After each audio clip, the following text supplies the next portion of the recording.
Bible. Nous allons faire la lecture. Luc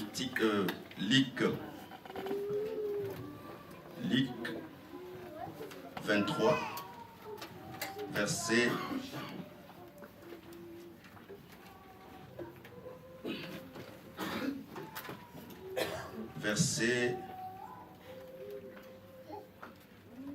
29 jusqu'à verset 34. J'ai lu au nom de Jésus-Christ.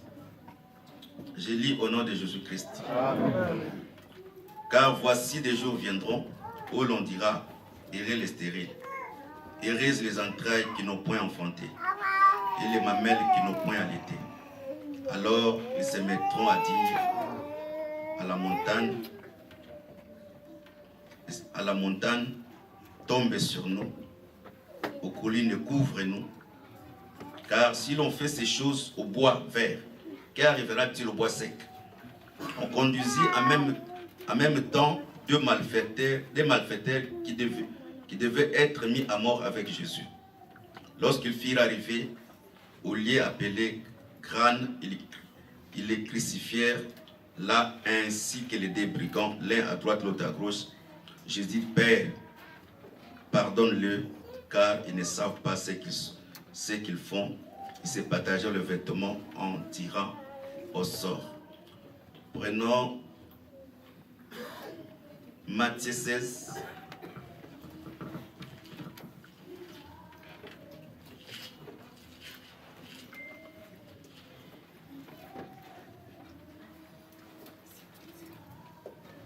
Matthieu 16, verset 1 jusqu'à 3.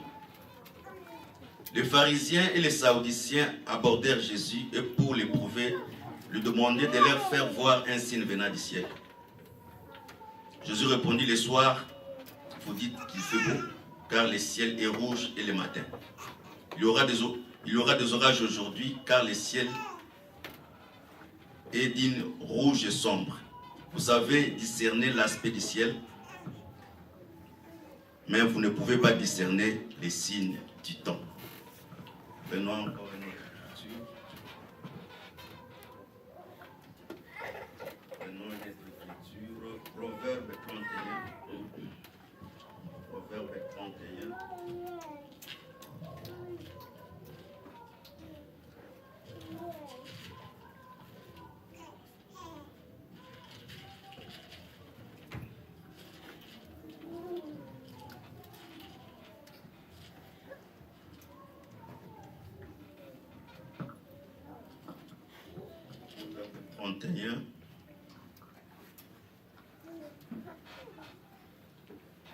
Je prends le verset 20. Elle tend la main au malheureux, elle tend la main à l'indigent, elle ne craint pas la neige pour sa maison, car toute sa maison est vêtue de cramoisis. Maintenant encore une autre écriture.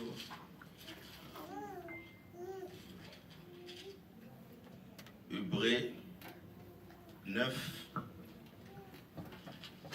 va se mettre là-bas sur Hébreux 9. Le reste d'abord, on va parler par là. Hébreux 9.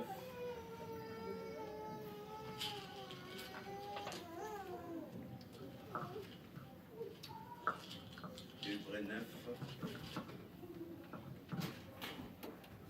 Hébreux 9, à partir du verset 19. Moïse, après avoir prononcé devant tout le peuple, tout le commandement de la loi, prit les sang de veau et de bouc avec de l'eau et de la laine écarlate et l'hysope. Il fit aspersion sur les livres lui-même et sur le peuple en disant, ceci est le sang de l'alliance que Dieu a ordonné pour vous. Il fit pareil l'aspersion avec les sangs sur les tabernacles et sur tous les ustensiles du culte. Et presque tout d'après la loi est purifié avec les sangs sans effusion du sang il n'y a pas pardon. Que le Seigneur bénisse la lecture de sa parole. Je crois bien nous parlons un peu sur les 7 paroles de Jésus-Christ sur la croix. Nous croyons que les 7 paroles que Jésus avait prononcées à la croix, ce n'étaient pas de simples paroles, mais les 7 paroles que Jésus-Christ avait prononcées à la croix, ça cachait la pensée de Dieu, parce que la croix comme étant le source du salut pour toute l'humanité. L'Écriture dit, il a plu à Dieu de sauver l'humanité par la folie de la prédication de la croix. C'est-à-dire, sans la croix, il n'y a pas de salut. Mais nous avons dit un peu ceci. Le Seigneur devait entrer par les chemins de Golgotha ou bien sur les chemins de la croix. En arrivant dans le lieu où on devait le crucifier, le Seigneur dit, Père, pardonne-le, parce qu'ils ne savent pas ce qu'ils sont en train de faire. Parce que la première parole de Jésus, c'est le pardon. Nous avons dit ceci. Adam, après avoir péché, Dieu a pris la peau, il a revêtu Adam. Mais nous avons dit ceci, mais on ne nous a pas parlé des restes de la viande qu'Adam avait, ou le reste de la viande, qu'est-ce que Dieu en a fait. Mais quand nous avons lu l'écriture de Lévitique 7, verset 8, qui dit que quand le sacrificateur fait les sacrifices de l'expiation, le sacrificateur aura comme droit la peau de l'animal. C'est-à-dire, la viande sera consumée par le feu, mais la peau restera pour les sacrificateurs. C'est par là que nous comprenons que le Seigneur, il avait sacrifié dans le jardin, mais il est resté avec la peau comme étant le droit qui revenait au sacrificateur.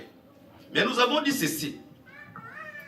Bien que le Seigneur avait offert les sacrifices de l'expiation dans le jardin d'Éden, mais il a fini par chasser Adam.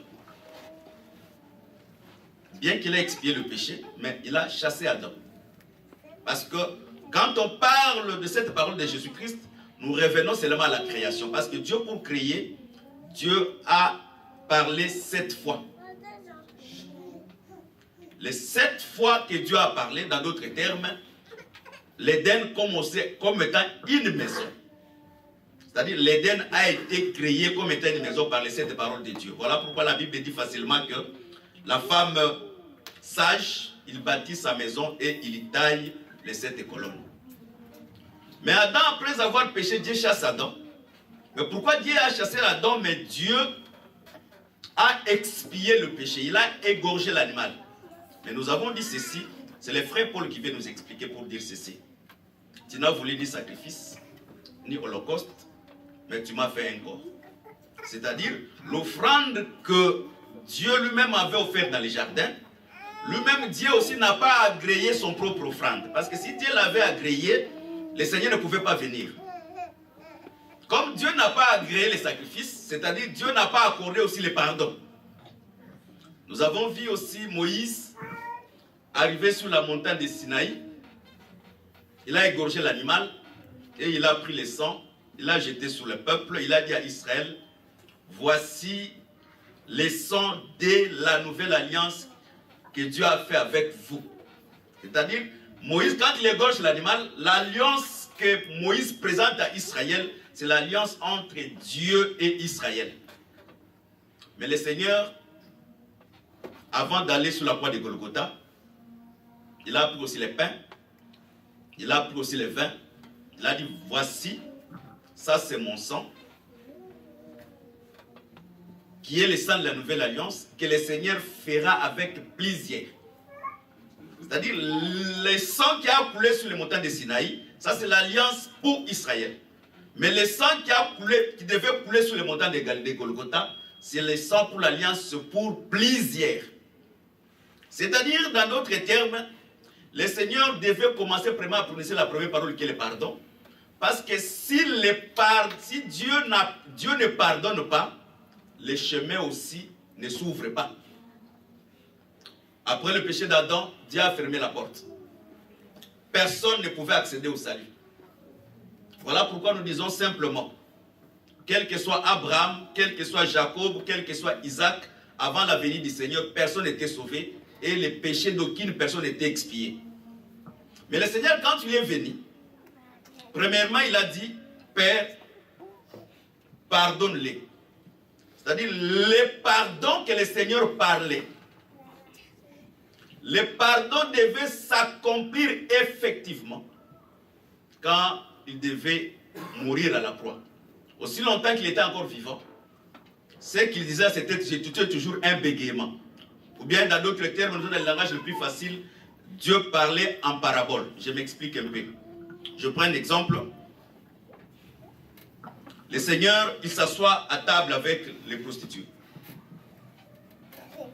Les pharisiens et les scribes voient Jésus manger avec les prostituées. Il dit, mais si cet homme était un prophète, il pouvait savoir quel genre de femme qu'il est avec elle sur la table. Je prends encore un deuxième exemple.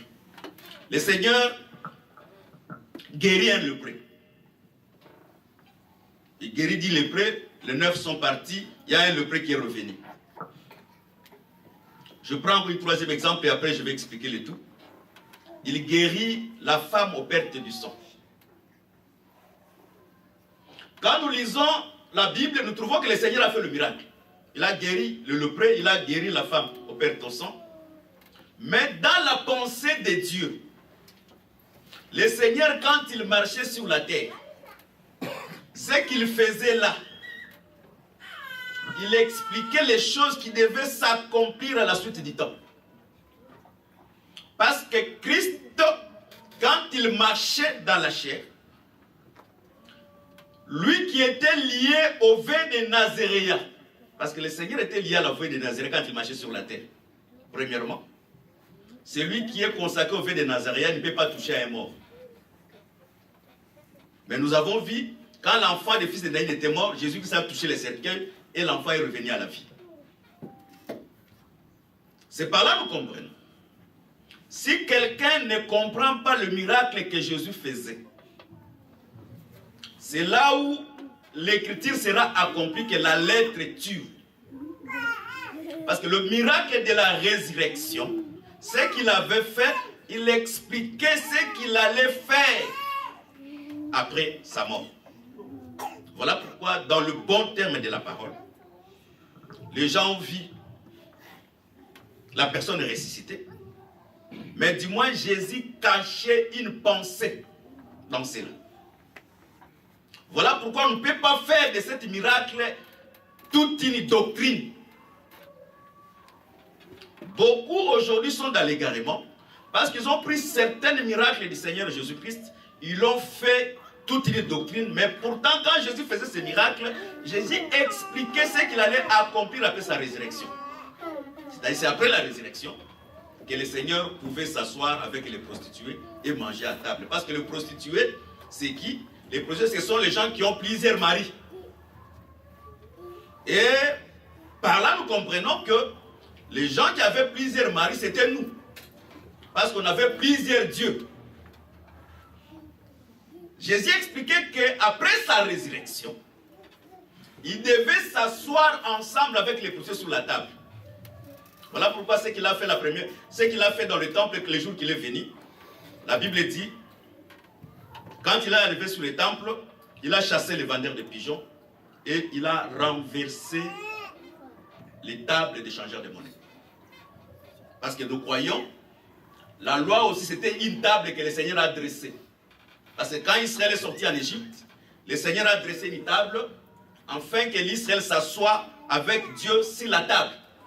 Mais du moins nous comprenons le Seigneur quand il s'assoit sur les tables, premièrement il prend quoi? Il prend le vin et il prend le pain, il lui rompt, ou s'il ne rompt pas, il trempe, il donne et celui qui mange, il meurt. Nous avons dit ceci. Visiblement aujourd'hui on aurait des difficultés. Si on n'a pas la connaissance, mais la bonne conscience de la parole, de chercher encore le Seigneur s'asseoir encore une seconde fois, prendre le pain, tremper et donner à quelqu'un, ou encore prendre le pain, rompre et donner à quelqu'un. Aujourd'hui, par la parole, nous comprenons que la parole que nous prêchons, Pour les autres, c'est un pain rompu. Mais pour les autres, c'est un pain trempé. Parce qu'Israël, quand il est entré dans le désert, les pains qu'Israël a mangés, c'était les pains trempés. Parce que de tout, la Bible dit, vos pères ont mangé la manne dans le désert, ils sont tous morts. Et le pain trempé ne produit pas la vie. Voilà pourquoi l'Écriture dit dans 1 Corinthiens 11, quand on mange le pain et qu'on ne discerne pas, le pain provoque la maladie, le pain provoque la mort. Voilà pourquoi l'Israël, tout autour de son voyage, comme il a mangé le pain sans discerner, le pain a produit dans la marche la maladie. Quand nous parlons de la maladie, il y a certaines maladies que nous ne pouvons même pas citer les noms, qui sont conséquences de la transgression de la loi. Et le même pain aussi, pour accomplir l'écriture, le pain aussi a produit la mort. Pourquoi a produit la mort? Parce que Moïse a construit une maison, ou bien Adam. Dieu a construit une maison pour Adam. Mais Dieu n'a pas sécurisé cette maison. Voilà pourquoi la Bible dit ceci. La femme vertueuse. Quand nous parlons de la femme vertueuse, premièrement, la femme vertueuse n'est pas une femme naturelle. Parce que la femme naturelle ne peut pas avoir toutes les qualités que cette femme est en train de réunir. Mais la femme naturelle qui a reçu l'évangile peut manifester quelques caractères qui se trouvent dans cette écriture. Mais il serait incapable de manifester tous les caractères qui dit l'écriture, qui dit que la femme vertueuse, c'est celui qui amène le pain de loin. La femme vertueuse, c'est celui qui se lève la nuit et il donne déjà les tâches à ses servantes. La femme vertueuse, c'est celui qui vend des chemises. Donc, si tu veux te faire femme vertueuse, parce que la Bible dit, quand tu veux vivre la loi, il faut le vivre dans son intégralité. Alors, tu seras obligé de commencer aussi à vendre les chemises, et tu seras aussi obligé que tu fasses que ton mari soit respecté sur la porte. Mais tu verras que tu seras incapable d'accomplir toutes les écritures que cette femme, que la Bible explique. C'est par là facilement, sans faire beaucoup de calculs, sans beaucoup raisonner. La Bible dit toute la parole de Dieu parlait que d'une seule personne. La loi et les prophètes doivent s'accomplir que dans le corps de Christ. C'est par là que nous comprenons facilement. La femme vertueuse, c'est le Seigneur dans la position de la faiblesse. Parce que la femme, c'est l'homme sous forme de la faiblesse. Que le Seigneur bénisse. Que le Seigneur bénisse. Amen. Que cette femme-là, la Bible dit, elle ne craint pas la neige parce que sa maison est couverte d'acramoisie.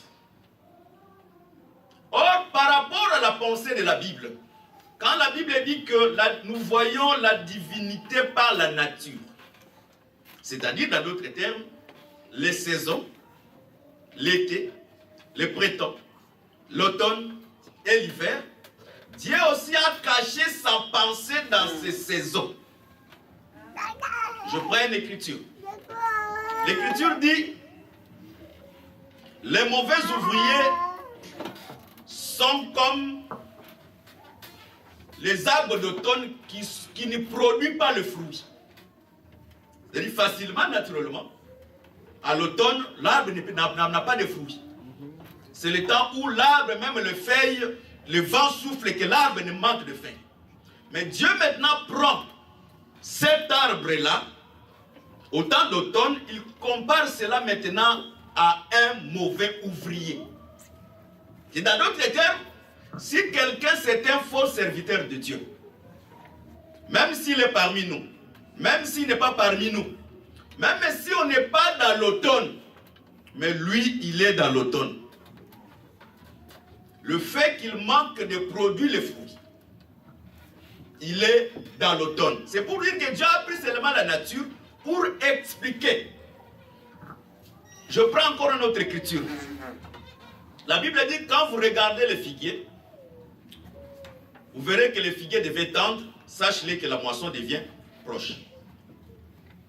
C'est-à-dire, quand on commence à voir l'arbre commence à produire beaucoup de feuilles vertes, quand l'arbre devient tendre, nous comprenons directement que la moisson est proche. Dieu prend la nature pour expliquer une pensée. Quelle pensée que Dieu cachait dans la moisson? Dieu cachait l'enlèvement de l'Église. En dehors de l'enlèvement de l'Église, sur le plan prophétique, Dieu cachait la visitation que Dieu va visiter Israël. Parce que dans la nature, dans les 4 saisons, nous avons 2 pluies. Nous avons la pluie de la première saison et nous avons le pluie de l'arrière-saison. C'est-à-dire l'été et le printemps, c'est la pluie de l'arrière-saison. L'automne et l'hiver, c'est la pluie de la première saison. Dans d'autres termes, sur le plan prophétique, là je ne suis pas même là-bas, mais j'explique seulement. Sur le plan prophétique, Israël, la loi qu'Israël a reçue sur la montagne de Sinaï, c'était une pluie.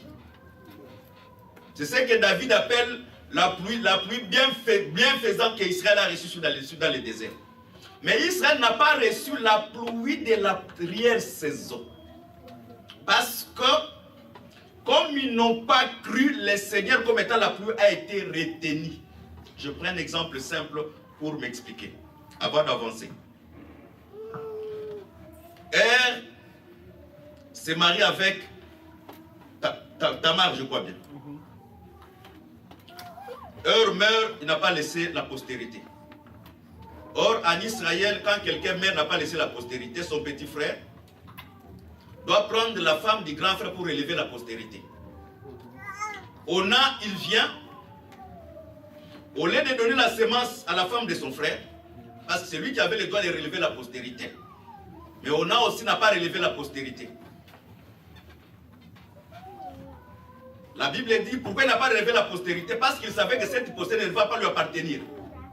Il a préféré jeter la semence par terre et Dieu l'a trouvé qu'il était méchant. Dieu tua Ona. Maintenant, on devait prendre pour donner à Tamar Sheila. Judas, par crainte que Sheila meure, Judas cache Sheila. Donc, dans d'autres termes, Sheila devient la pluie de l'arrière-saison qui est retenu. Est-ce qu'on se comprend? On se comprend, on se comprend. Je répète, frère Nestor, on se comprend. Frère Boris, je peux avancer. Non, là, je recommence. Premièrement, sur le plan de la Bible, la pluie représente toujours un mari. Parce que la parole elle est comme la pluie. Elle ne descend pas sans pourtant féconder, arroser et donner la semence au semeur. C'est-à-dire la pluie, dans d'autres termes, qui est portée de la semence, c'est le mari.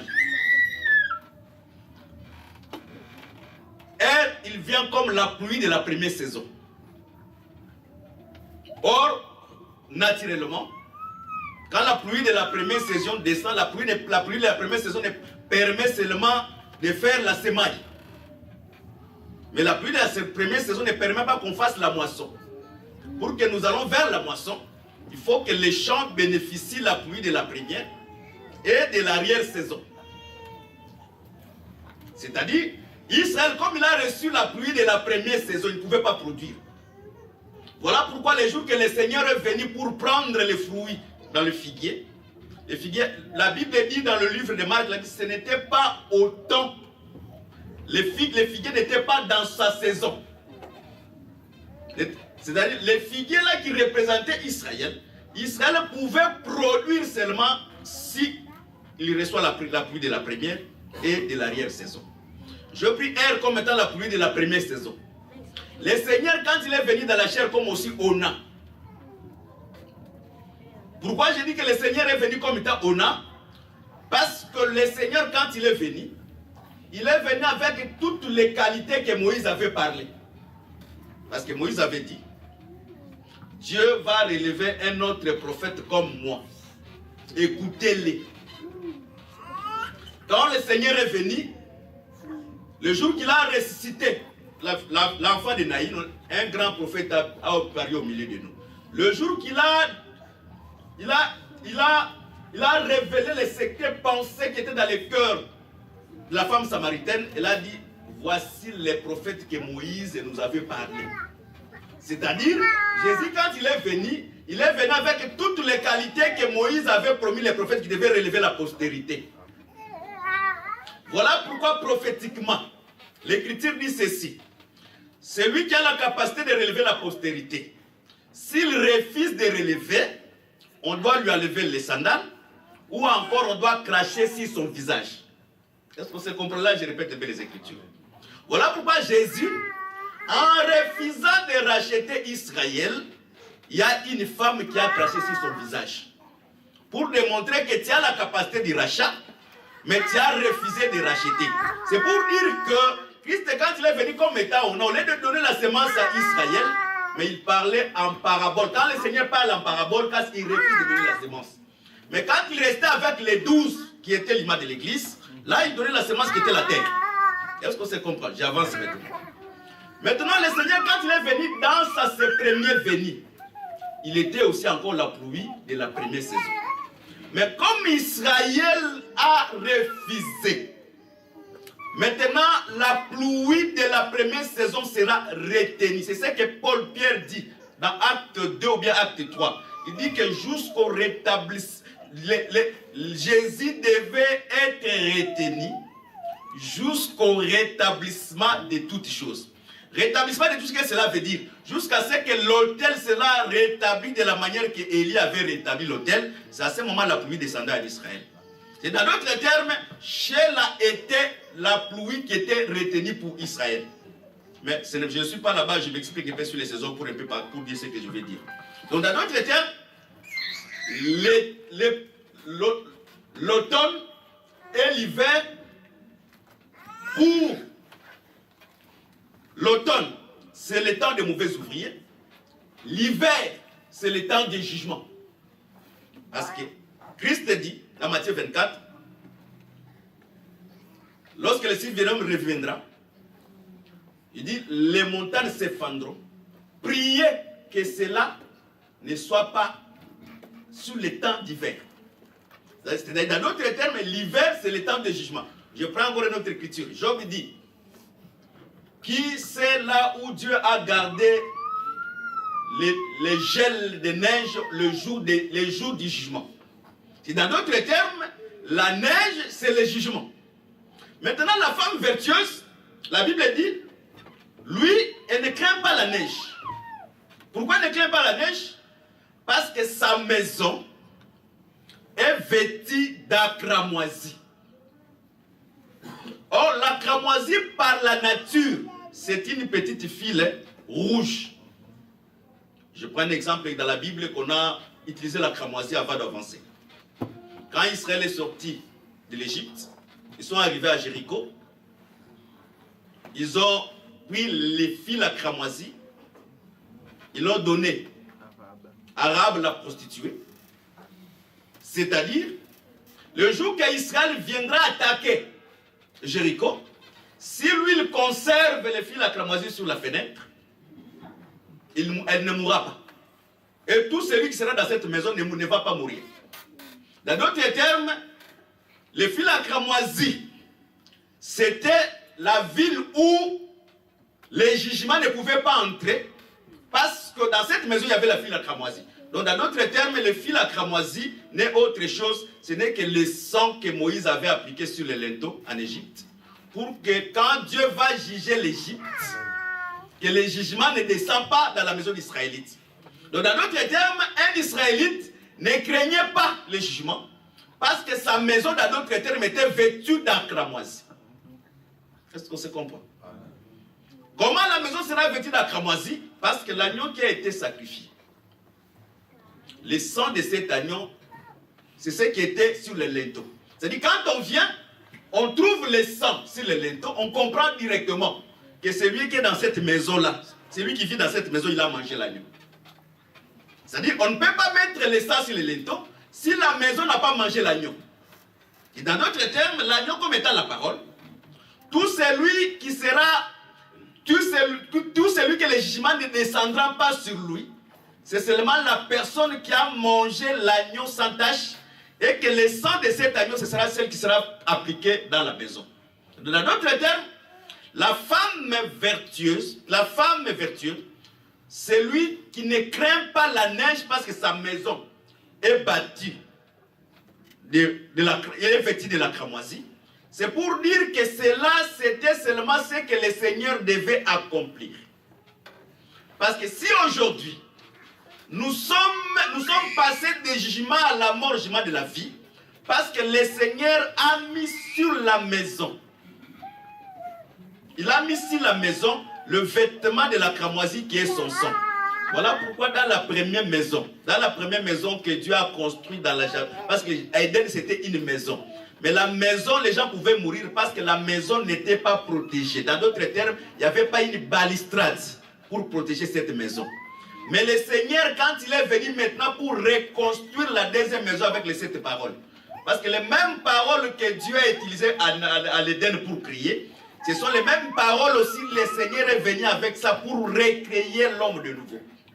Parce que quand on voit Adam, avec des facilités, on explique un peu ce qui est plus facile. Quand on voit Adam, on voit une création. Quand on voit aussi une seconde Adam, facilement on voit encore une seconde création. Que le Seigneur bénisse. Mais dans la création du second Adam, il a mis le sang comme étant balustrade. Dans d'autres termes, ceux qui sont rachetés, même si la séduction vient, même si la mort vient, elles ne seront pas séduites et elles n'y tomberont pas. Je prends une écriture de la Bible. Apocalypse 13. La Bible dit, ceux qui seront séduits, ce sont les gens que leur nom n'est pas inscrit dans les livres de vie de l'agneau avant la fondation du monde. C'est-à-dire, si quelqu'un, son nom n'est pas écrit dans ce livre, même s'il vient ici, même s'il écoute la parole, même il fait semblant de manifester aussi les fruits de la parole, mais comme son nom n'est pas inscrit dans ce livre-là, fin de fin, il sera séduit ou bien il tombera. Parce que le prix que le Seigneur a payé à la croix, pour dire que Père, pardonne-le. Mais Paul nous dit ceci, Moïse dit ceci, sans l'effusion du sang, il n'y a pas pardon sur le péché. C'est-à-dire le pardon que le Seigneur parlait pour aller vers la croix, cet pardon devait être effectif si seulement que le sang, quand le sang sera coulé. Car toute alliance est inaugurée par le sang. C'est par là facilement nous disons que le Seigneur, quand il marchait encore dans les rues de Jérusalem, c'était la loi qui marchait sur la terre. Mais il y a certaines parenthèses que le Seigneur ouvrait. Là, il faut que nous puissions nous comprendre. Il y a des choses que le Seigneur appelait des commandements, en étant sous la loi. Mais le Seigneur disait d'autres choses qui sont des commandements. Le miracle, c'était des bégaiements ou bien c'était des paraboles que le Seigneur parlait. Mais le Seigneur donnait des commandements. Je prends un commandement. La Sainte Seine, le Seigneur l'a fait pendant qu'il marchait dans la chair. Mais la Sainte Seine, c'est un commandement du Seigneur. Voilà pourquoi tu verras que Pierre, quand il explique maintenant la grâce, il dit que le commandement que le Seigneur avait donné et ce que les apôtres ont prêché. C'est-à-dire, la doctrine dans l'Église, c'est le commandement de Jésus. Et ce que les apôtres et les prophètes ont prêché. C'est ça, ce que nous appelons la doctrine. Et c'est là qui est une balustrade dans l'Église, afin que celui qui écoute la parole ou bien qui vit dans la parole ne puisse pas tomber. Est-ce qu'on se comprend? Est-ce qu'on se comprend? Est-ce qu'on se comprend pour qu'il puisse avancer?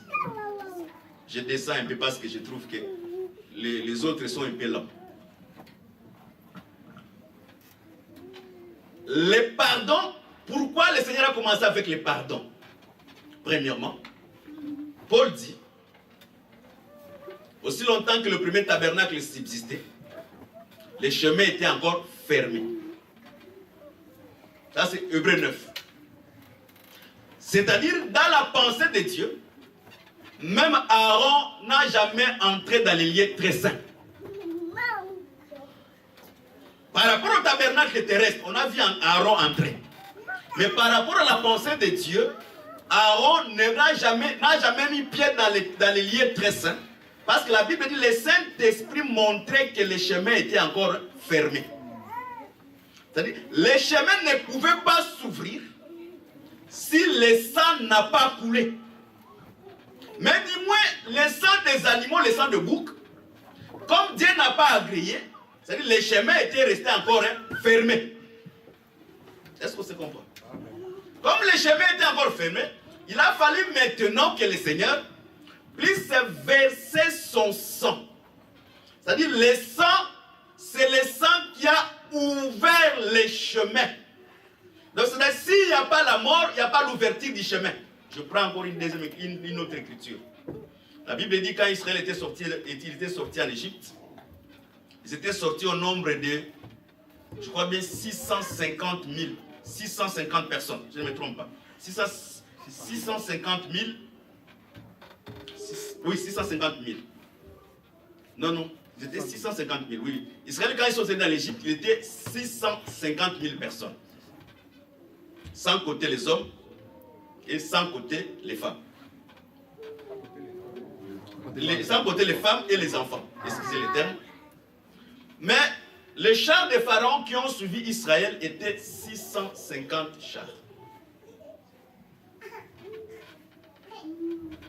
Et quand Israël a traversé, sans compter, quand on dit que 650 chars, sans compter les chevaux et les personnels de l'armée qui étaient terrestres. Quand Israël a traversé, la Bible dit, les 650 chars ont été engloutis dans la mer Rouge. Or, l'Écriture dit, Israël était baptisé à Moïse dans la mer Rouge. Or, le baptême dans le vrai sens, c'est la mort et la résurrection.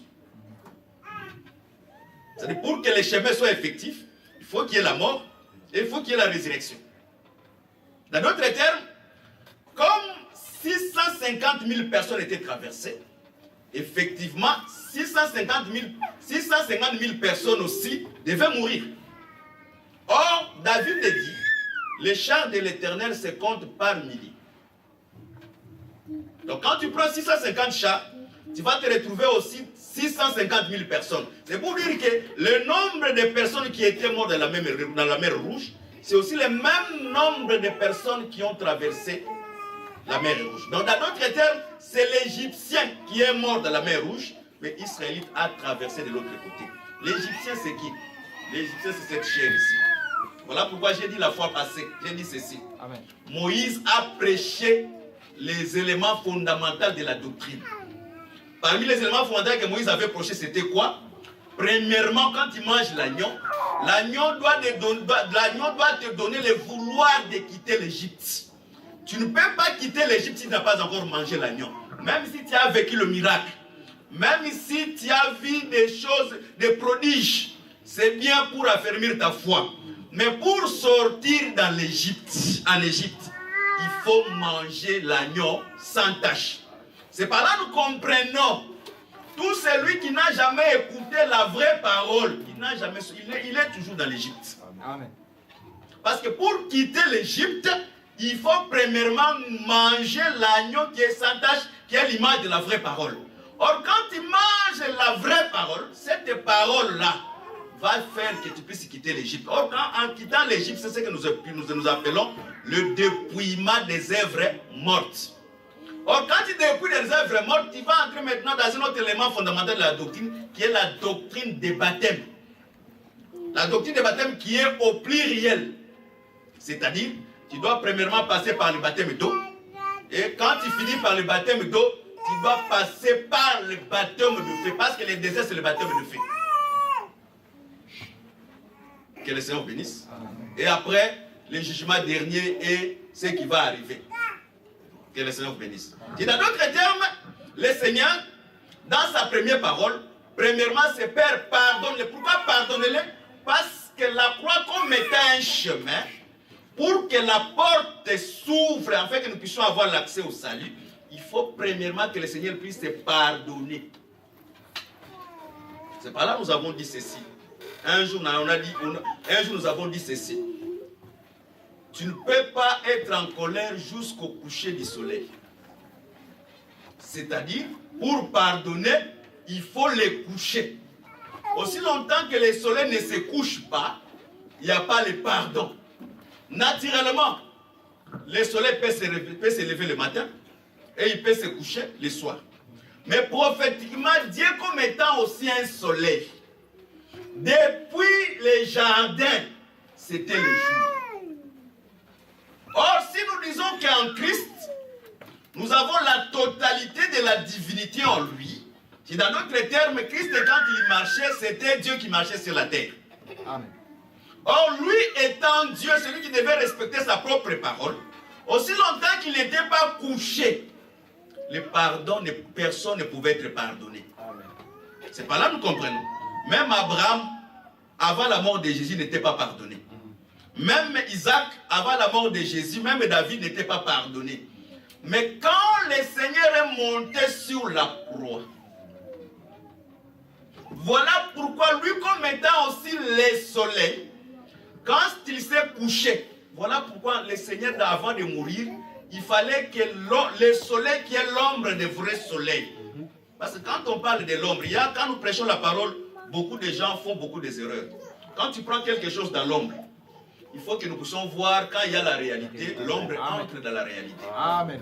Mais quand tu prends quelque chose dans l'ombre, on ramène dans la réalité, mais l'ombre n'entre pas dans la réalité. Sache que ce que tu as prêché, c'est une fausse doctrine. Alors, comme le soleil naturel ici, c'est l'ombre du véritable soleil. Il fallait aussi que le soleil naturel puisse se coucher, il fallait que le soleil qui est l'ombre puisse se coucher, afin que la prophétie soit accomplie aussi sur le vrai soleil qui est le Seigneur Jésus-Christ. C'est-à-dire, quand il était mort à la croix, c'était la mort du Seigneur, ce n'était pas la mort, mais il dormait. Parce que dans la Bible, celui qui reçoit la parole ne mourra pas. Parce que l'évangile que nous avons, c'est l'incorruptibilité et l'immortalité. Voilà pourquoi facilement tu peux voir, on emballe Jacob, il reçoit l'incorruptibilité. Mais Jacob ne revêt pas l'immortalité. Parce que l'évangile de l'immortalité, c'est l'enseignement des apôtres. C'est les apôtres qui ont ramené l'immortalité. Ça, ce n'est pas moi, c'est Paul qui dit. L'évangile que nous prêchons, c'est l'immortalité. C'est dans d'autres termes, le Seigneur, à la croix, il s'est couché.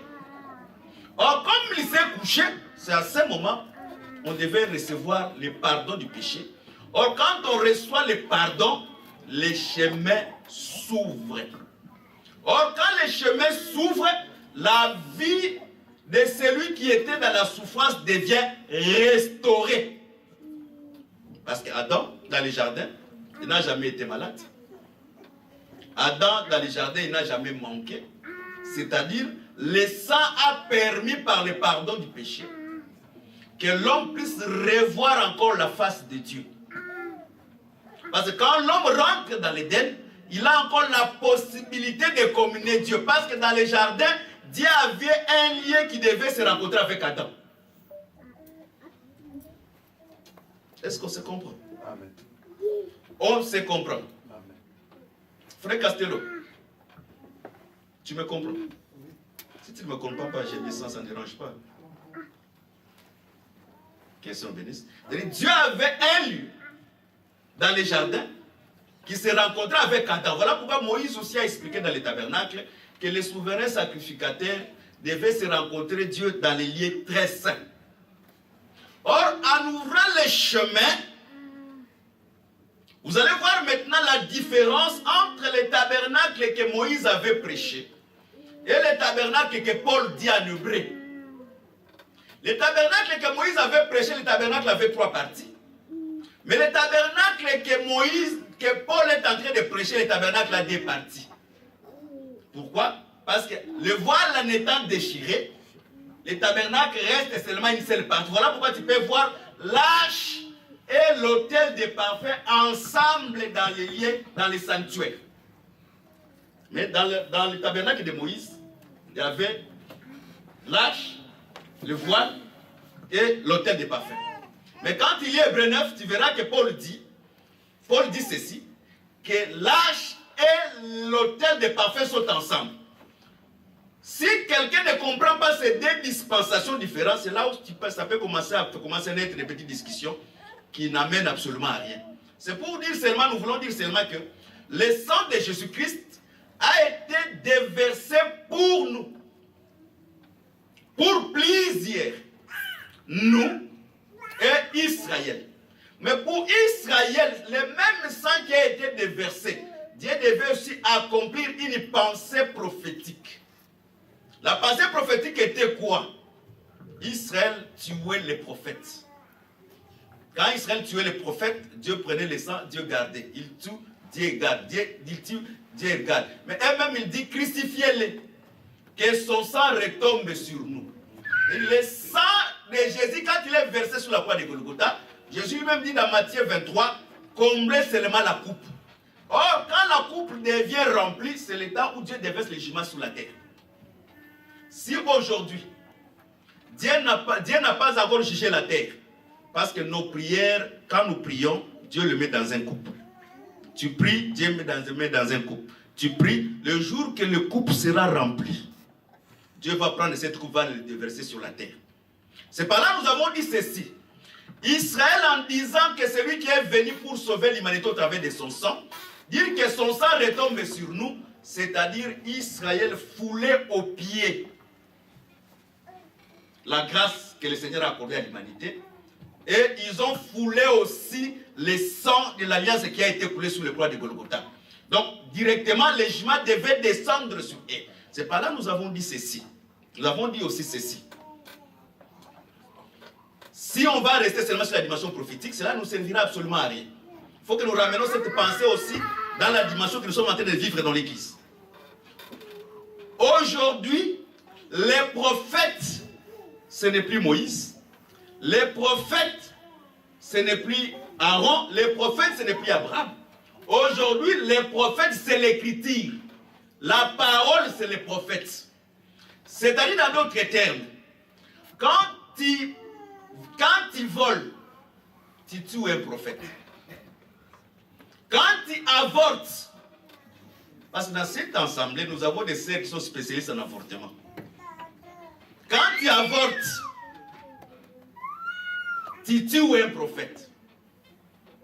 Quand tu te prostitues, tu tues un prophète. À chaque fois que tu tues un prophète, Dieu a un couple qu'il est en train de mettre le sang.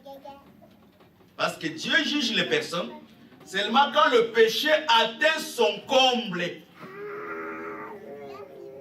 Souvenez-vous, pour que Dieu puisse juger l'Égypte, il fallait que le péché des Amoréens atteigne son comble. C'est-à-dire, Dieu, avant de descendre les jugements sur chacun, même si nous sommes assis ici, avant que tu atteignes une maladie, que les maladies qui sera impossible et que ça soit résolu par les médecins de ce monde, premièrement, avant que Dieu puisse descendre ce jugement, Dieu te laisse le temps de la repentance. Mais si tu persistes, tu continues toujours à tuer les prophètes, à mentir, à voler, à refuser de faire le bien. Parce que nous devons quitter seulement de voir le péché, c'est voler, c'est mentir.